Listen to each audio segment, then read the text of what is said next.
우리가 2주 전에 예수님께서 하신 그 참 포도나무에 대한 비유를 살펴보았고요. 오늘은 그 참 포도나무에 대한 비유를 이제 계속해서 주께서 설명하시는 부분을 다루고자 합니다. 좀 지난번에 살펴봤던 내용을 좀 다시금 되짚어 볼 필요가 있어요. 예수님께서는 나는 참 포도나무고 아버지는 농부시다. 하나님 아버지는 농부시다. 그리고 너희들은 가지다 이렇게 하셨죠. 그래서 다른 곳에 있는 더럽혀진 가지들, 나쁜 열매를 맺는 가지들을 모아시다가 예수 그리스도에게 접붙이셨다. 그러면서 말미암아 좋은 열매를 맺게 하신다. 이렇게 했었습니다. 그래서 이 비유가 제가 생각하기에는 예수님의 모든 비유 중에서 가장 포괄적으로 하시는 비유에 해당한다고 제가 설명을 한번 드렸었죠. 한 개인이 어떤 방식으로 구원을 받는가, 그리고 그가 삶 속에서 어떤 방식으로 살아가게 되는가, 그리고 그의 목적이 무엇을 향하도록 되어 있는가, 그리고 그 일을 위해서 하나님 아버지는 어떤 일을 지금도 계속하고 계시는가 하는 부분에 대한 것이었죠. 그리고 또한 심판까지도 담고 있습니다. 열매를 맺지 못한다면 가지가 붙어있지 않은 것이다. 예수 그리스도께 붙어있지 않는 가지들은 하나님께서 그를 그냥 놓아두시지 않는다는 것이죠.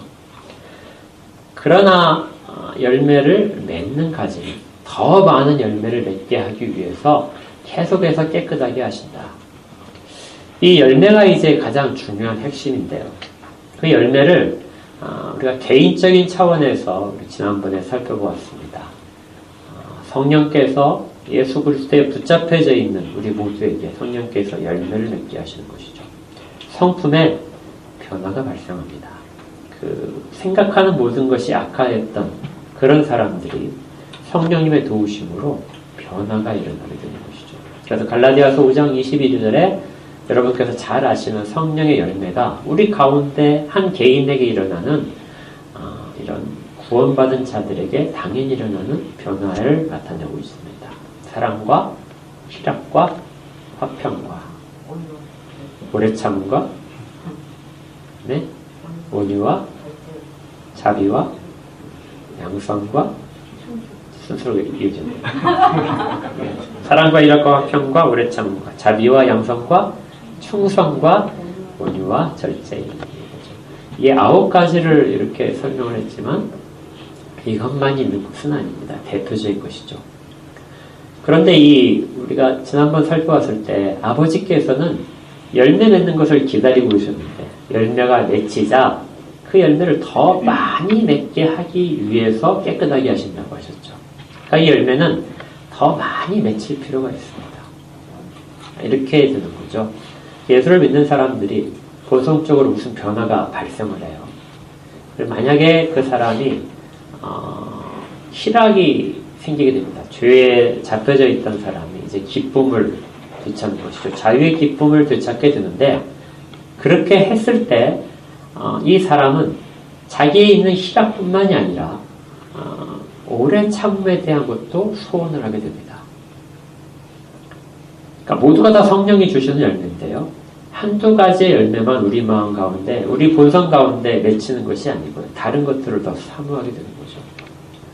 예를 들어서 오래 참음 있는 사람은 자비를 원할 수도 있습니다. 다른 사람에게 조금 더, 나 개인적으로 환난에 대해서 오래 참을 수 있지만 다른 사람에 대해서 너그러워지는 것들, 그것도 사모하게 되겠죠. 그리고 또 사랑도 사모하게 됩니다. 한 가지 열매의 속성에만 머물지 않고 계속해서 더 많은 것들을 맺혀지게 되는 것이죠. 이것을 아버지께서 많은 열매를 맺기를 원하신다는 그 목적에 담겨져 있습니다. 그리고 이것들을 맺히는 데 있어서 우리 가운데 반드시 필요한 것이 있다고 그랬죠. 열매를 맺기 위해서는 이 성령의 열매는 자연스럽게 맺히는 것은 아닙니다. 우리의 본성은 늘 성령께서 하시는 일에 대하여 대립적으로 가려는 성향이 있기 때문에요. 그래서 도우심을 구해야 됩니다. 그 도우심은 성령께 기도하는 것이죠. 하나님께 기도를 해요. 그래서 15장에 5절에 보게 되면 나는 포도나무에 너는 가지라. 그가 내 안에 내가 그 안에 거하면 사람이 열매를 많이 맺나니 나를 떠나서는 너희가 아무것도 할 수 없습니다. 예수 그리스도를 떠나서 아무것도 할 수 없고 우리의 능력으로는 아무것도 할 수 없다는 것을 자꾸 알게 되니까 결과적으로 7절에 너희가 내 안에 거하고 내 말이 너희 안에 거하면 무엇이든지 원하는 대로 구하라. 그리하면 이루리라. 그 일을 하는 데 있어서 열매를 맺는 데 있어서 부족한 것들이 있다면 하나님 아버지께 구하라는 것이죠. 구하면 내가 이루도록 해주겠다. 그래서 이 열매는 우리가 늘 기도 가운데서 힘써서 구하여서 이루어지는 그런 속성을 가지고 있는 겁니다. 우리가 다 이 일을 해야 될 거예요. 더 많은 열매를 맺기 위해서 더 많은 우리 가운데 본성적인 성품들이 그리스도의 성품에 닮아갈 수 있기를 바라면서 기도 가운데서 구하면은 아버지께서 시행해 주실 겁니다. 오늘 본문은 조금 이제 관점이 좀 다를 수 있어요. 16절이 오늘의 그 본문의 핵심인데요. 16절에도 열매 이야기가 다시 나옵니다.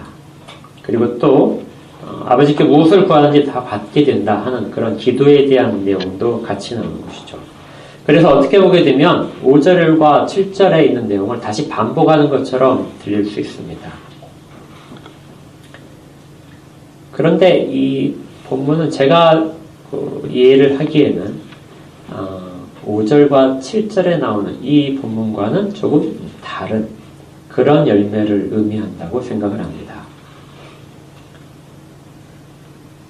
여기에서의 핵심이 무엇이냐면요. 아까 앞에 있는 그 열매의 핵심은 많은 열매를 맺는 것들이었죠. 성령의 열매를 조금 더 많이 맺는 것이 개인적인 차원에서의 열매의 핵심이라면 16절에 주님께서 다시 설명해 주시는 이 열매는 무엇의 핵심이 있냐면요. 너희로 가서 열매를 맺게 하고 또 너희 열매가 항상 있게 하라. 그러니까 이 열매의 핵심은 항상 있는 거에 있습니다. 항상 있는 열매.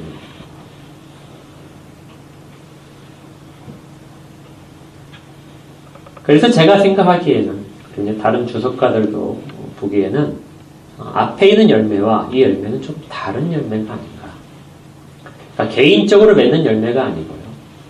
너희라는 복수가 가서 맺어야 하는 열매. 이것을 뜻한다는 것이죠.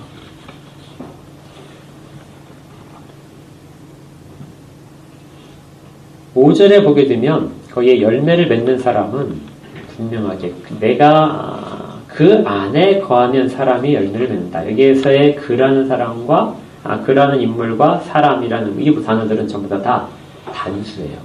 그러니까 각자의 개인적으로 열매를 맺어야 됩니다. 그런 열매가 맺혀지지 않는다면 예수 그리스도에 붙잡혀 있는 것이 아니죠. 그런데 그것과는 조금 다른 관점으로 16절에 보게 되면 너희라는 복수입니다. 너희가 가서 열매를 맺으라는 거예요. 그래서 개인적인 내부에서 일하는 것이 아니라 가서 보냄을 받아서 뒤에 보겠지만 이 세상 가운데서 맺게 되는 열매를 말합니다. 그리고 이 열매는 여러 개 많은 것을 맺으라는 것이 아니에요. 딱 하나의 열매입니다. 많은 것을 기대하시는 것이 아니에요. 아버지께서 기대하신 것이 아니라 딱 하나의 열매를 기대한다. 그리고 그걸 위해서 어떤 일을 하셨는가가 16절에 아주 자세하게 나와 있습니다. 16절을 먼저 보시면은 이 열매를 맺게 하기 위하여 내가 너희를 택하여 세웠다. 그러니까 단순히 예수 그리스도께 붙잡혀 있는 이런 정도가 아니고 그건 늘상 있어야 되지만 그것과 다른 방식으로서 너희를 택하였다. 그리고 너희를 세웠다고 말씀을 하십니다. 일반적으로 우리가 하나님께서 우리를 택하셨다, 선택하셨다고 말을 하게 되면 일반적으로 구원에 관련돼서만 보통 이제 그렇게 구원에 관련돼서만 생각을 합니다. 하나님께서 나를 영원 전에 선택하셨고 그렇게 해서 구원받게 하셨다. 때가 되어서 주의 말씀을 들리게 하셔서 내가 믿는 자가 되고 구원받게 하셨다는 것으로 선택을 그렇게 보통 생각할 수 있어요. 이런 선택은 보편적인 선택입니다. 왜냐하면 모든 사람이, 예수를 믿는 모든 사람에게 동등하게 주어지는 내용이기 때문에 그렇죠. 또 하나님의 자녀가 되는 것도 우리를 선택하셔서 하나님의 자녀가 되게 하셨다. 이것도 역시 마찬가지로 보편적으로 우리 모두에게 차별 없이 주어지는 것입니다. 그런데 어떤 선택은 특별한 임무를 맡기 위해서, 사명을 주시기 위해서 선택하는 경우가 있어요. 이건 이제 모든 사람이 동일하지 않습니다. 이러한 선택은 좀 특별한 선택이죠. 우리가 이걸 성경에서 자주 볼 수 있어요. 예레미야가 선지자로 부름을 받을 때 예레미야 1장 5절을 보게 되면 이렇게 되어 있습니다. 하나님께서 말씀하시길 내가 너로 모태에 짓기 전에 너를 알았고 내가 배에서 나오기 전에 너를 성별하였고 너를 여러 나라의 선지자로 세웠다. 그러니까 선택을 하시는데 선택이 세움을 위한 선택을 하셨다는 것이죠. 여호와께서 예레미야를 하나님이 정하신 때가 될 때까지 세상 가운데 드러내지 않으셨어요. 그냥 보통의 사람들과 전혀 차별이 없는 것처럼 되어 있습니다. 그런데 선지자의 직무를 맡기시면서 세상 가운데 나타나셨어요. 그 나타내시는 그 일이 이전에 언제부터 있었냐면 너를 모태에 짓기 전에, 그러니까 어머니 뱃속에 너희들이 착상을 하기 전에 그때 이미 내가 너를 알고 있었다.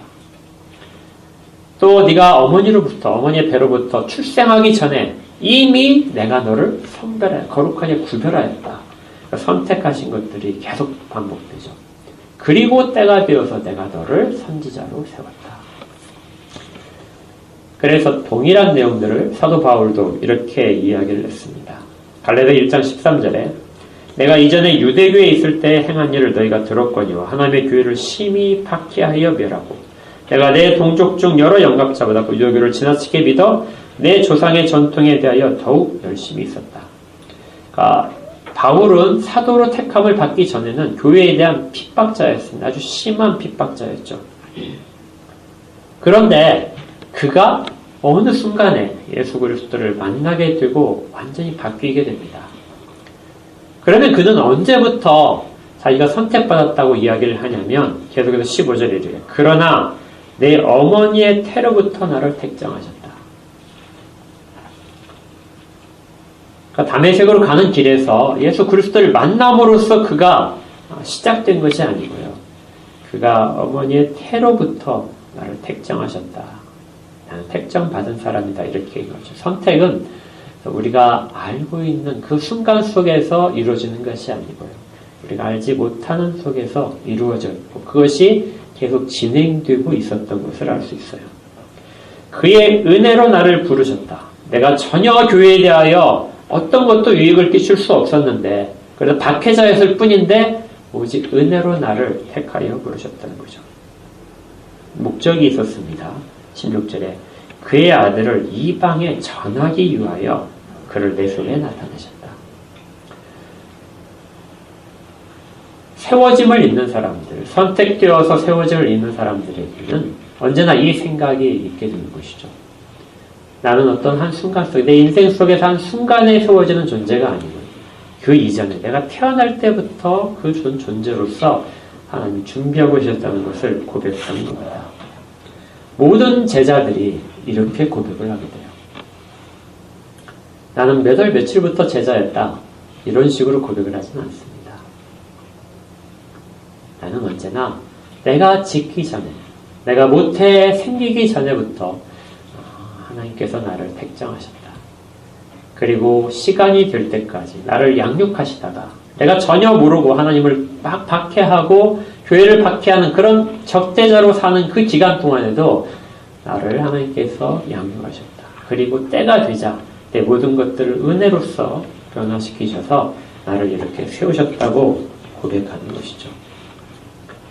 이 일이 우리 가운데 다 일어난 것입니다. 그런데 이 목적을 지금 여기에서 뭐라고 하냐면요. 너희는 가서 열매를 맺어라 이렇게 말씀하세요. 택하여 세운 자들은 그대로 머물러 있고 자기 만족감에 늘 있는 것이 아니고요. 가라는 명령을 받습니다. 여러분들이 잘 아는 마태복음 28장 19절부터 말씀에 이렇게 되어 있죠. 그러므로 너희는 가서 모든 민족을 제자로 삼아 아버지와 아들과 성령 이름으로 세례를 베풀고 내가 너희에게 분부한 모든 것을 가르쳐 지키게 하라. 볼지어다 내가 세상 끝날까지 너희와 항상 함께 있으리라. 너희는 가서 이렇게 됩니다. 가라는 명령이 주어지는 것은 우리의 어떤 그 개인적인 본성의 변화뿐만이 아니라 가서 무슨 일을 할 수 있도록 보내심을 받는 거예요. 제자들은 이렇게 보내심을 받기 위하여 세워진 사람들입니다. 그러니까 아무 일도 안 하고 어떤 것도 나는 그냥 내 개인적인 신앙만 잘 지킨다 하는 그런 사람으로서의 제자는, 홀로 있는 사람은 아무도 없다는 거예요. 제자는 누군가로부터 가르침을 받고 누군가와 연결이 되어서 교회를 이루는 데 있어서 다 세워지는 존재들입니다. 제자이면서 그리스도의 말씀이 무엇인지를 모른다, 자기가 무슨 일을 해야 되는지를 모른다 하는 사람은 절대로 불가능하다는 것이죠. 그래서 거기에서도 마태복음 28장에서도 너희의 분부한 모든 것을 가르쳐 지키게 하라. 제자는 가르쳐 지키게 하는 그것을 가르침을 받고 지키고 있는 사람이 제자라는 호칭 속에서 타당한 사람입니다. 이렇게 볼 때 지금 우리가 16절에서 볼 수 있는 이 열매는 교회라는 것을 알 수 있죠. 내가 너희를 택하여 세우고 너희로 가서 열매를 맺게 한다. 그 열매는 단 하나의 열매입니다. 그것이 교회라는 것으로 나타나게 되는 것이죠. 그런데 여기에서 이제 우리가 조금 어려운 부분이 하나가 있어요. 아마 여러분에게 이것이 훨씬 더 강조돼서 들릴 수도 있습니다. 16절에 보시니까요. 너희로 가서 열매를 맺게 하는데 그 열매를 무엇이라고 부르시냐면요. 또 너희 열매라고 부르십니다. 너희 열매다. 이 열매가 교회라고 우리가 동의를 한다면 당연히 이 열매가 맺히는 것은 그리스도의 교회이기 때문에 그리스도의 하신 일들 가운데 나타난 열매가 될 것이에요. 그래서 예수 그리스도의 열매다, 사역의 열매다 이렇게 말씀해도 충분한데, 그리고 또 이 교회를 이루시는 분은 성령님이시기 때문에 성령님의 교회다 이렇게 이야기를 하는 것도 괜찮아요. 또 성경에 있는 표현대로 하나님의 교회다 그렇게 말하는 것이 더 정확한 것 같습니다. 그런데 예수님께서 뭐라고 말씀하시냐면요. 이 열매를 너희의 열매다. 이렇게. 성령께서 맺게 하시고 하나님이 그것을 세우시는데 그런데 이 열매를 너희의 열매라고 하시는 거죠. 왜 너희의 열매라고 하실까요?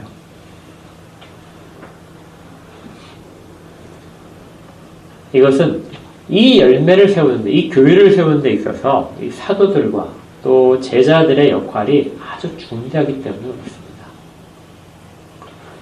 교회는 그리스도께서 세우시지만 이걸 직접적으로 자기의 손과 입과 발을 통해서 하는 사람들은 사도들이고요. 그리고 제자들입니다. 예수님은 매우 특별한 일을 하시는데 그 특별한 일을 사람들의 몸을 통해서 하시는 거예요.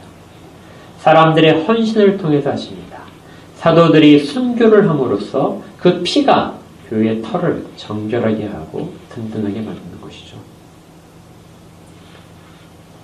그것을 예수님께서는 간과하지 않으십니다. 내가 세우는 교회를 너희의 열매이다. 이렇게 말씀하시게 돼요. 이건 요한복음에서 굉장히 중요하게 강조되는 부분입니다. 요한복음 17장에 보시면 22절에 예수님께서 이렇게 말씀하신 부분이 있어요. 내게 주신 영광을 내가 그들에게 주었사오니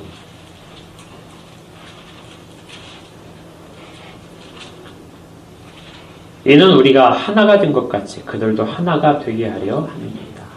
예수님께서 영광을, 자신의 영광을, 하나님 아버지께서 자신에게 주신 영광을 누구에게 줬다고요?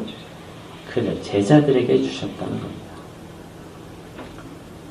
그리스도께 당연히 돌아가야 될 그 모든 영광을 제자들의 것으로 예수님께서 말씀을 하세요. 이것은 이미 앞에서 요한복음 14장 12절에서 나를 믿는 자는 내가 하는 일을 그도 할 것이요 또한 그보다 큰 일도 하리니 이는 내가 아버지께로 간다. 내가 지금 하고 있는 일을 그도 할 것이다. 제자들이 할 것이라는 것입니다. 그리고 심지어 그보다 큰 일도 할 것이다. 그 큰 일이 무엇이냐면요. 교회를 세우는 일이에요. 교회를 세우는 데 있어서 사도들이 정말 헌신적으로 하게 됩니다. 그리고 예수님께서는 그것을 사도들에게 그들이 영광을 받았다고, 내가 그들에게 영광을 주었다고 말씀을 하시는 거예요. 그래서 교회는 사도들의 터 위에 세워진다고 말을 할 수 있게 됩니다. 이건 사도들을 높이자는 것이 아니에요. 사도를 경배하는 것이 아니라 그들의 모든 가르침 속에서 그리고 그들의 모든 헌신과 노력 속에서 든든하게 세워져가는 교회가 되기 때문에 그렇게 하는 것이죠. 마땅히 그리스도께 돌려줘야 될 영광을 그리스도께서는 제자들에게 주시는 것입니다.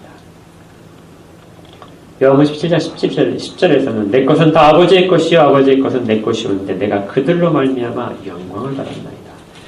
제자들이 이 일을 함으로써 그것이 다시금 예수님께로 돌아가는 영광이 돼요.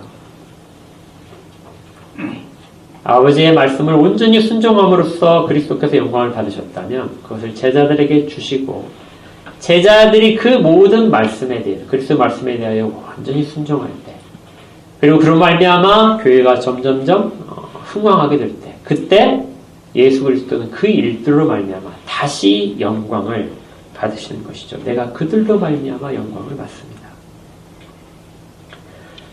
이 모든 것들을 다 담아서 우리가 오후 시간에 늘 고백하는 니케아 콘스탄티노플 신조에서는 교회에 대하여 이렇게 이야기합니다. 우리는 하나이고 거룩하며 보편적이고 사도적인 교회를 믿습니다. 이 열매가 단 하나예요. 그래서 우리는 하나의 교회를 믿습니다. 또한 주께서 사도들의 모든 영광들을 세우셨기 때문에 우리는 사도적인 교회를 믿습니다. 사도의 가르침을 그대로 예수 그리스도의 말씀으로 받고 있는 것이죠. 그런데 이렇게 예수님께서 제자들을 높이시고 그렇게 귀하게 여기시는 것은 이 너희의 교회라고 너희의 열매라고 하시는 이 부분에만 머물지 않아요. 조금 더 한 걸음 더 나가셔서 강조해 주십니다. 그것이 14절과 15절이에요. 너희는 내가 명하는 대로 행하면 곧 나의 친구다. 내가 명하는 대로 다 행하고 있다면 이제부터는 종이라고 부르지 않는다. 너희를 친구라고 부르겠다 하시는 것이죠. 이제부터 너희를 종이라 하지 아니하리니 종은 주인이 하는 것을 알지 못합니다. 너희를 친구라 하였다. 당연히 우리는 예수 그리스도의 종이 되어야 맞는데요. 그게 신분적으로 옳습니다.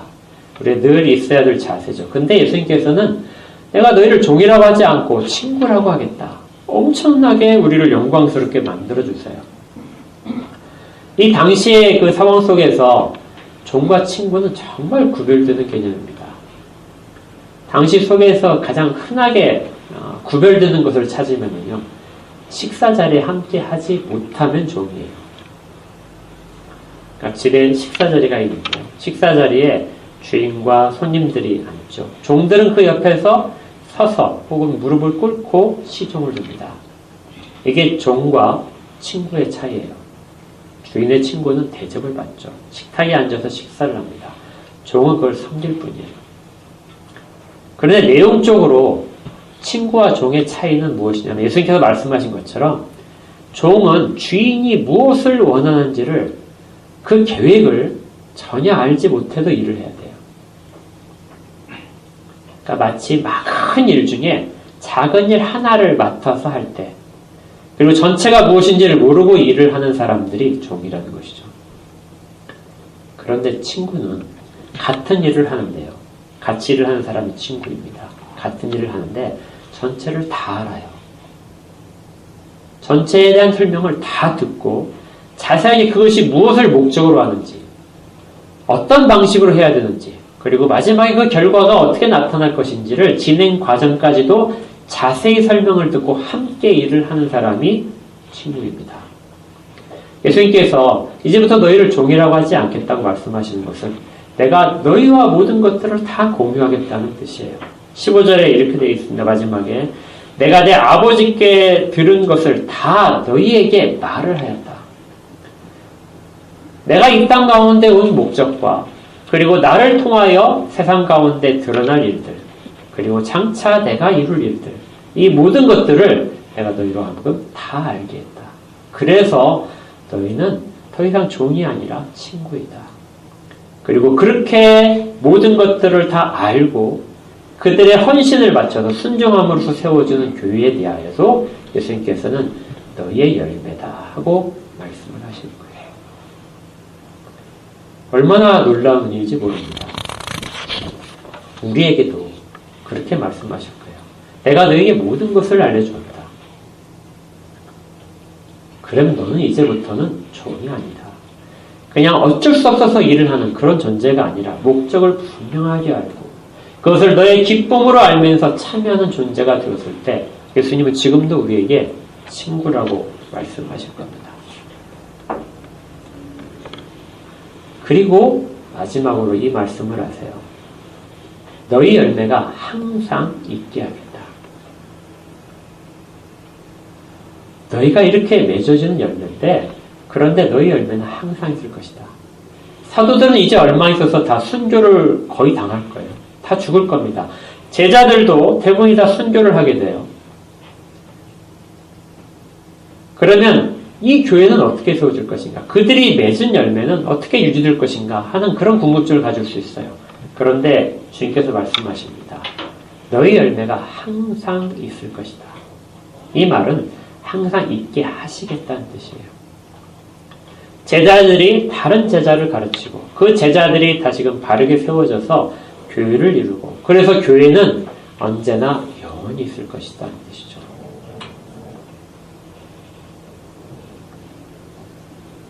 교회는 이 세상 가운데 예수님께서 제자들로 하여금 그리고 성령님을 보내셔서 세우신 이후로 단 한 번도 사라진 적이 없습니다.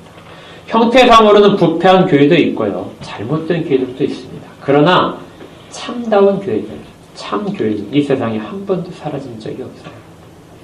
우리는 그걸 늘 그렇게 마지막 때까지 그렇게 두기를 소망해야 됩니다. 그리고 그것이 우리가 그런 교회 가운데 속해 있을 그것을 사모하며 우리를 돌아보아야 되는 것이죠.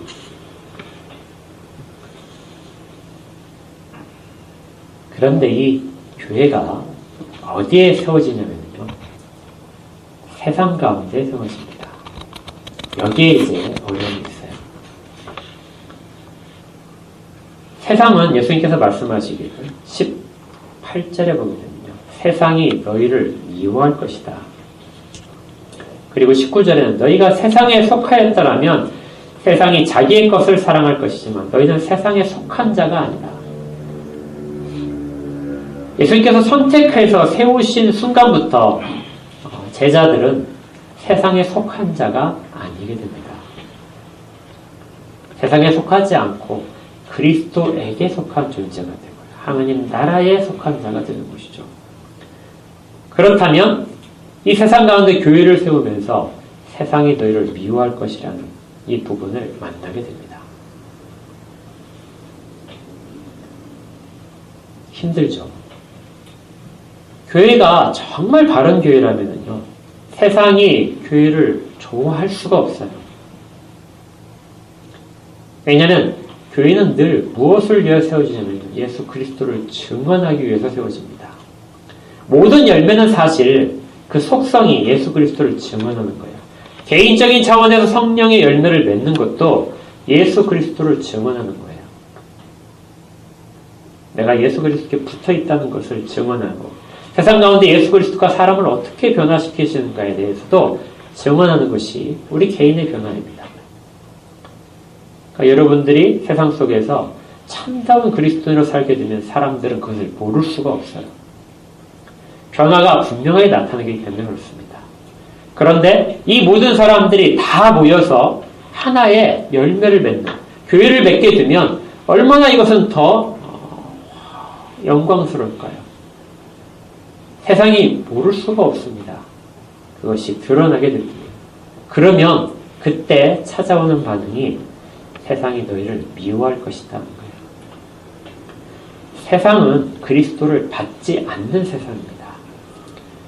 본성적으로 세상은 예수 그리스도를 미워해요. 진리로부터 떠나는 것이 세상의 속성입니다. 이미 떠난 자들의 모임이고 그것을 주장하는 것이 사탄이기 때문에 그렇죠.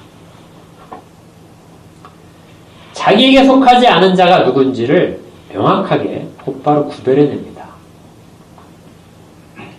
그러니 이 말을 바꾸면은 여러분들이 세상 속에서 사는데 사람들이 여러분들을 다 좋아해요. 이건 우리에게 다시금 생각해 봐야 됩니다. 과연 나는 세상 속에서 그리스도인으로 서 있는 것인가? 내가 가진 신앙 때문에 사람들은 나를 받아들이지 않아야 맞는데, 나를 미워하는 것이 맞아야 하는데, 근데 나는 그렇지 않고 모든 사람들이 나를 좋아한다는 것은 내가 그리스도를 증언하지 않기 때문인가? 모든 사람과 화평하라고 사도께서 말씀하셨어요. 그러나 화평과 그리스도를 드러내면서 받는 미움과는 다릅니다. 우리가 세상으로부터 받는 오직 한 가지의 미움, 그것이 예수 그리스도 때문이어야 되는 거예요. 근데 지금은 좀 다르죠. 교회가 세상으로부터 미움을 많이 받습니다.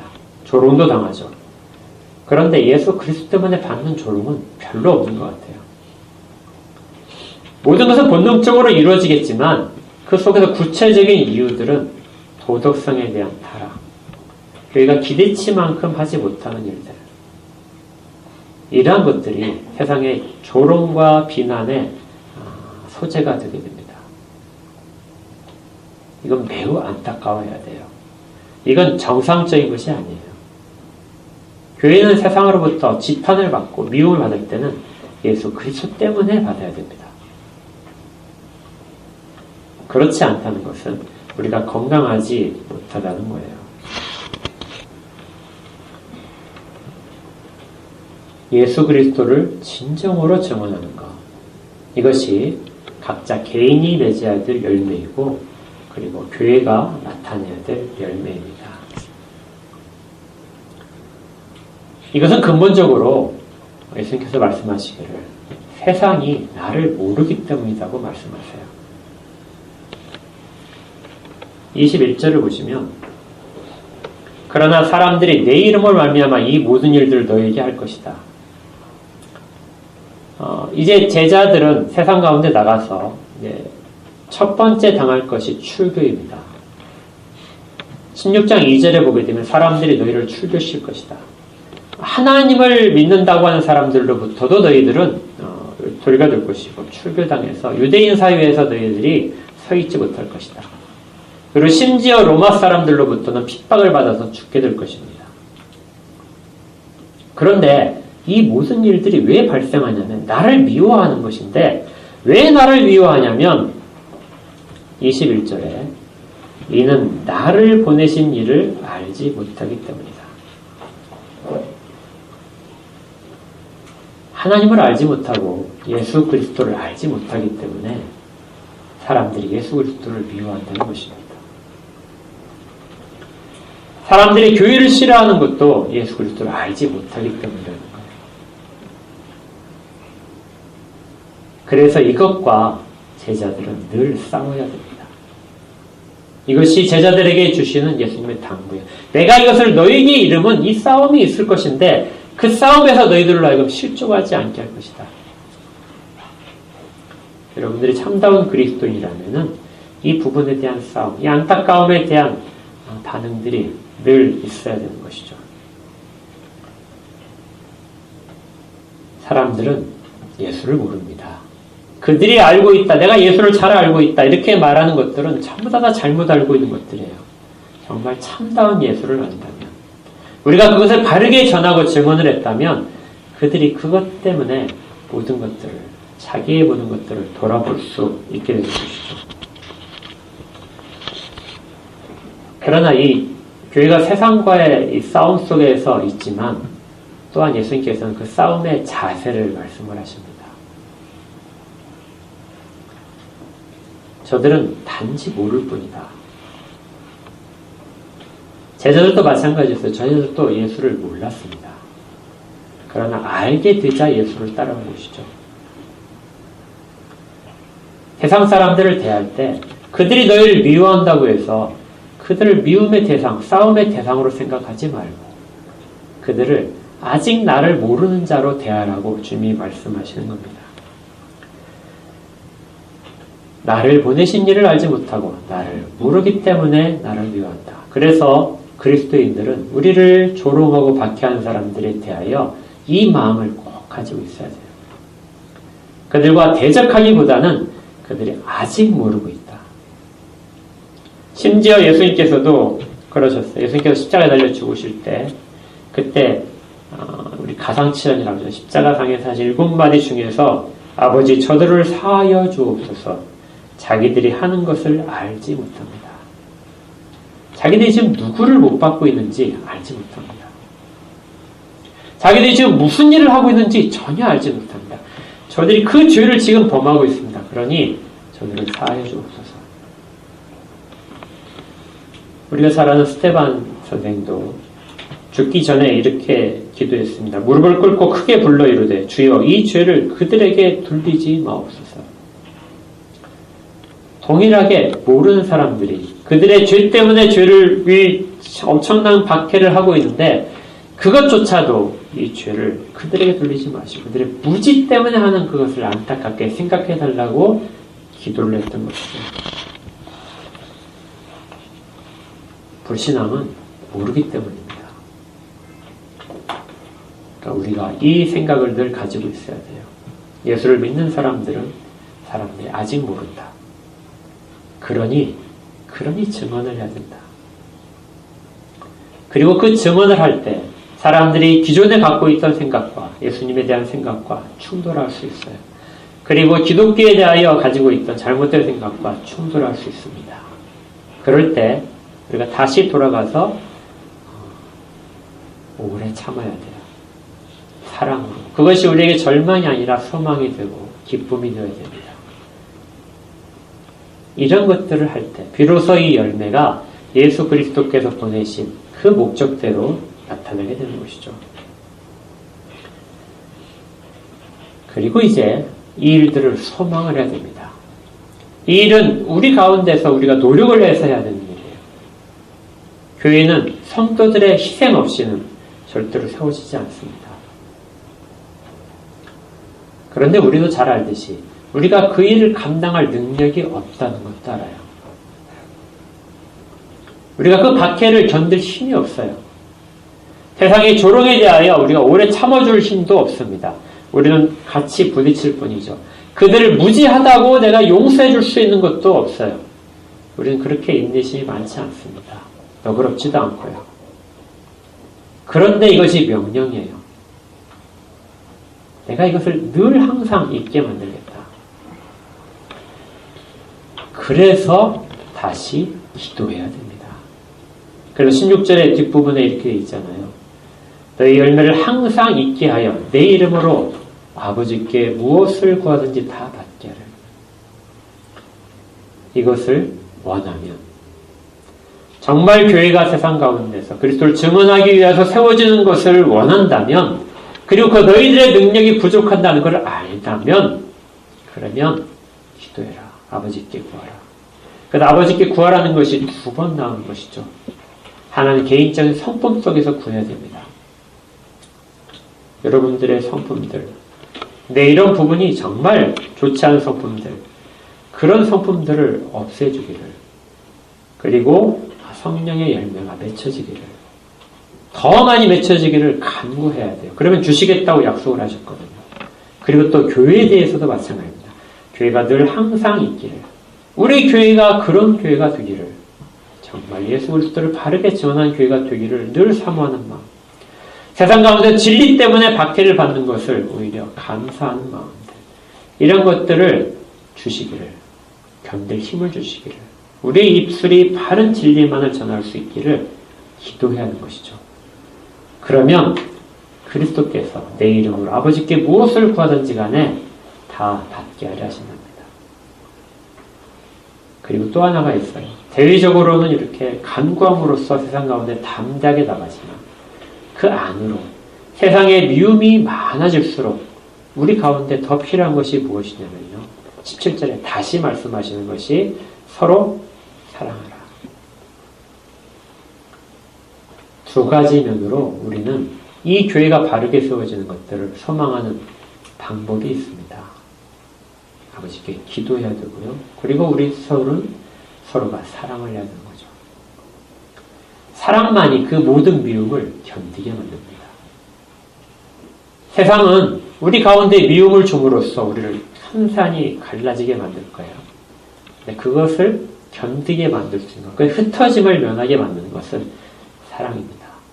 그러니까 놀랍죠. 예수님의 이 비유는 하나의 나무를 말씀하고 계시고요. 그 나무 속에 많은 가지들이 붙어 있습니다. 그리고 각각의 가지들은 전부 다 깨끗해져서 자기의 본성적인 개인의 열매들을 다양하게 맺게 될 거예요. 개인적인 가치 차이가 크죠. 그런데 이것들이 전체적으로는 하나의 교회로서의 나타납니다. 그리고 그것은 모든 사람이 참여하고 있어요. 나는 제자가 아니다. 나는 은사 받은 것이 없다. 나는 교회를 이루는 데 있어서 전혀 할 수 있는 일 없다. 이런 사람은 한 사람도 없습니다. 왜냐하면 가지가 붙어있게 되면 그 가지는 본래적으로 전체 가지에, 전체 나무에 속해 있기 때문이죠. 여러분들, 그리고 또 사과 농장도 이제 우리 가고 그러지만, 나무가 자라는 걸 보시면은 가지가 홀로 뻗어 있는 가지는 없다고 그랬죠. 모든 가지들은 다 균형 잡히게 됩니다. 한쪽으로 쏠리면 다 무너져요. 나무 전체가 무너집니다. 그래서 나무는 한쪽의 가지만을 세우는 것이 아니라 균형 잡히게 만들죠. 가지가 줄기로부터 기둥으로부터 이렇게 동시에 양쪽으로 같은 높이로 나는 그런 가지는 없어요. 전부 다 어긋나서 나오게 됩니다. 이게 조화죠. 이 일을 하나님께서 계속해서 하고 계시는 겁니다. 우리는 저마다 짧은 가지도 있을 수 있고요. 굵게 나타난 가지도 있을 수 있어요. 길게 높은 데 있는 가지도 있고 낮은 위치에 있는 가지도 있을 겁니다. 그러나 이것들이 다 조화를 이룰 때 하나의 교회, 이 교회는 항상 있는 교회 속에 있게 되는 것이죠. 칼빈 선생은 이 부분, 이 구절을 주석을 하면서 이렇게 얘기했습니다. 핍박을 당할 때 교회가 여전히 있게 될 것이라는 주의 약속을 믿으며 이렇게 얘기했어요. 솔직히 말해서 그리스도가 추방당하셨던 집회에서 우리가 따돌림을 받는 것보다 더 바람직한 일은 없다. 그리스도께서 그곳으로부터 쫓겨나셨다면 우리도 쫓겨나는 것이 그것보다 우리가 더 영광스러운 일은 없다는 것이죠. 그리스도가 높아지는 곳에는 우리도 그 술 속에서 하나가 될 수 있다는 겁니다. 20절에 내가 너에게 종이 주인보다 더 크지 못한다 한 말을 기억하라. 사람들이 나를 박해하였은 즉 너희도 박해할 것이다. 그리스도가 박해를 받으셨다면 우리가 박해를 받는 것을 두려워하면 안 되는 것이죠.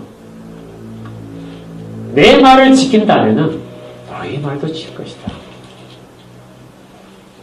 예수 그리스도에 속해 있는 사람이라면, 정말 선택된 사람이라면 너희 말을 듣고 지킬 것이다. 이 일을 위해서 우리가 지금 세워져 있습니다. 교회는, 그리고 각자의 그리스도인은 오로지 예수 그리스도를 증언하기 위하여 있는 것이죠. 그것이 우리에게 가장 큰 기쁨, 우리의 정말 다른 것과 비교할 수 없는 기쁨으로 있을 때 우리는 정말 열매를 맺고 있는 것입니다. 우리 모두가 다 이렇게 되기를 소원합니다. 그리고 우리 교회가 이런 교회가 되기를 정말 소원합니다. 세상 가운데 그리스도를 나타내십시오. 그리스도만이 영광을 받게 하십시오. 그리스도가 우리를 높이셔주셨어요. 그리고 그것들을 다 알려주셨습니다. 친구라고 말씀하시면서 내가 이 일들을 이것을 위하여 한다고 말씀하셨어요. 그렇다면 그 일을 알고 우리는 그 일을 정말 순전하게 순종하며 가야 됩니다. 이 일이 우리의 일어나기를, 매일의 삶 속에서 우리가 걷는 길 속에서 그리스도의 향기가 드러나기를 주의 이름으로 축복합니다. 우리 말씀을 기억하시면서 함께 잠시 묵상 기도하겠습니다. 기도하시면서